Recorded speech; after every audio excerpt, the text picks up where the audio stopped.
Hi friends, today topic Supreme Court order on stray dogs and compassion. Supreme court என்ன சொல்லியிருக்காங்கன்னா municipal அத்தாரிட்டிஸ்க்கு stray டாக்ஸை வந்து public பிளேஸ்லேருந்து remove பண்ணிவிட்டு sterilisation and vaccination ப்ராப்பராக பண்ணணும். அதுவும் வந்து எந்த ஒரு சஃபர் பெயின் இல்லாமல் அனிமல்ஸை வந்து ஹேண்டில் பண்ணணும்னு சொல்லியிருக்காங்க. What are the key points of the judgement என்னென்னு பார்க்கலாமா? ஃபஸ்ட்டு என்ன கொஸ்டின் ரைஸ் பண்ணியிருக்காங்கன்னா, சிட்டிஸ் வந்து இன்ஃப்ராஸ்ட்ரக்சர் வந்து எனஃபாக இருக்கா டாக்ஸை வந்து ஹியூமன்லி ஹேண்டில் பண்ணுறதுக்கு அப்படின்னு கொஸ்டின் பண்ணாங்க.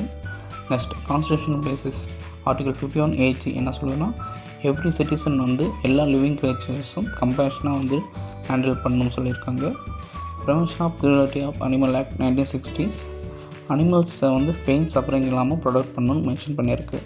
தென் previous Supreme Court judgments Animal Welfare Board versus Nagaraja 2014 கேஸில் என்ன சொல்லியிருக்காங்கன்னா, animal dignity and right to live without unnecessary suffering வந்து கொடுத்துருக்காங்க. 2015 வந்து முனிசிபல்ஸ் வந்து dog vans, sterilisation, vaccination, shelters எல்லாமே ப்ராப்பராக தரணும்னு சொல்லியிருக்காங்க. ஆனால் இது எதுவுமே ஃபுல்ஃபில் பண்ணல இது வரைக்கும். ஃபைனலாக ஆர்டிகல் 21 ரைட் டு லைஃப் படி அனிமல் கம்பேஷனும் ஹியூமன் சேஃப்டியும் வந்து பேலன்ஸாக இருக்கணும்னு கன்க்ளூட் பண்ணாங்க.